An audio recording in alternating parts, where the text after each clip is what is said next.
శుక్రవారం మాజీ మంత్రి సూర్యాపేట కాంగ్రెస్ పార్టీ నియోజకవర్గ incharge Ramreddy Damodar Reddy, Nakrekal MLA Vemula Veeresham, Miryalaguda MLA Battula లక్ష్మారెడ్డితో కలిసి ఎడమ కాల్వకు నీటిని విడుదల చేశారు. ఈ సందర్భంగా వారు మాట్లాడారు. శుక్రవారం మాజీ మంత్రి సూర్యాపేట కాంగ్రెస్ పార్టీ నియోజకవర్గ incharge Ramreddy Damodar Reddy, Nakrekal MLA Vemula Veeresham, Miryalaguda MLA Battula లక్ష్మారెడ్డితో కలిసి ఎడమ కాల్వకు నీటిని విడుదల చేశారు. ఈ సందర్భంగా వారు మాట్లాడుతూ ఆయకట్టు రైతులకు ఇబ్బంది లేకుండా సాగునీరు అందిస్తామన్నారు. మూసి ఆయకట్టు కింద పొలాలకు 2 పర్యాయాలుగా నీరు అందిస్తామన్నారు. వానాకాలంలో ప్రాజెక్టు కింద 35,000 ఎకరాల మేర సాగునీరు అందుతుందన్నారు. ఈ ఏడాది వర్షాలు ఎక్కువగా ఉన్నప్పటికీ హైదరాబాద్లో కురిసిన వర్షంతో మూసి ప్రాజెక్టులో సమృద్ధిగా నీరు చేరిందన్నారు. ప్రస్తుతం మూసి ప్రాజెక్టులో 4 టీఎంసీల నీరుందన్నారు. గతంలో కాంగ్రెస్ ప్రభుత్వం అధికారంలో ఉన్నప్పుడు కోట్ల రూపాయలతో ఎడమ కాల్వల మరమ్మతుల పనులు, క్రస్ట్ గేట్లు ప్రభుత్వం పూర్తి చేసిందన్నారు. మూసి ప్రాజెక్టును పర్యాటక కేంద్రంగా ఏర్పాటు చేయడానికి కృషి చేస్తానన్నారు. కాంగ్రెస్ పార్టీ అధికారంలోకి వచ్చాక ప్రజలందరికీ సంక్షేమ పథకాలు అందుతున్నాయన్నారు.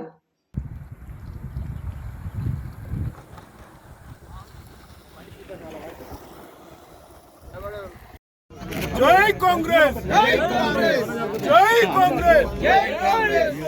సోనియా గాంధీ గారి నాయకత్వం, సోనియా గాంధీ గారి నాయకత్వం. జై కాంగ్రెస్, జై కాంగ్రెస్, జై కాంగ్రెస్, జై కాంగ్రెస్. సోనియా గాంధీ గారి నాయకత్వం, సోనియా గాంధీ గారి నాయకత్వం. జై కాంగ్రెస్, టైగర్ దామోదర్ గారి నాయకత్వం.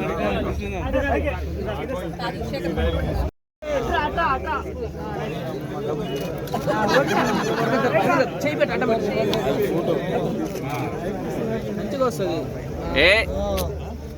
కెమెరా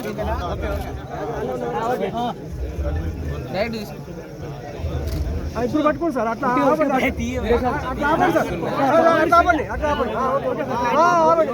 సార్ ఎమ్మెల్యే గారు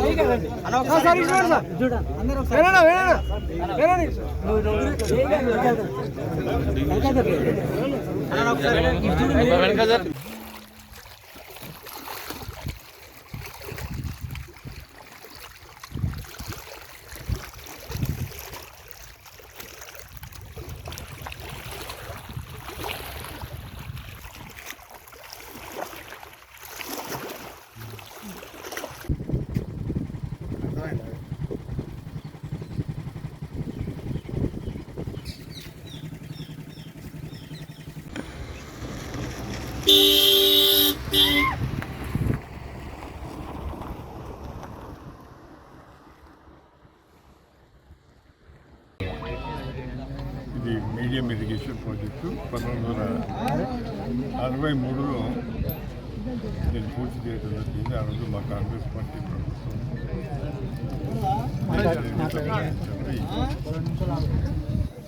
తెలియపడుతుంది. అదేవిధంగా ఈ ప్రాజెక్టు కింద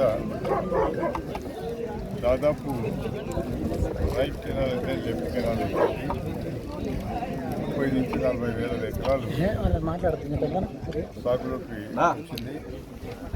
దీనివల్ల రైతులు చాలా లాభం పొందుతున్నారు. ఒక విషయం ఈ సందర్భంగా మనం చేయాలనుకున్నాం.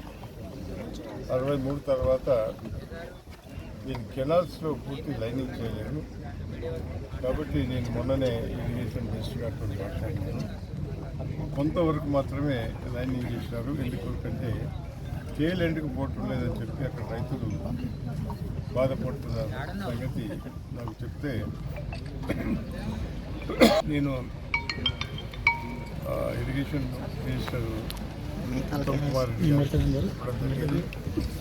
బహుశా ఈ సంవత్సరం ఈ లైన్ మెయిన్ కెనాలే కాకుండా బ్రాంచ్ కెనాల్స్ కూడా లైనింగ్ చేసి రైతులకు కేల్ ఎండి వరకు కూడా నీళ్ళు తీసుకునే అవకాశం ఉంటుంది కాబట్టి ఆ కార్యక్రమం చేపడుతున్నాం. అదేవిధంగా దీంట్లో చేపలు పెంచుకునేందుకు ఇప్పటివరకే మా ప్రభుత్వాలు సూచనకి చేస్తాం. దాంతోపాటు ఇక్కడ మత్స్యకారులకు కూడా ఇది ఒక జీవనోపాధిగా ఉన్న సంగతి కూడా దానికి తీసుకొచ్చారు. ఈ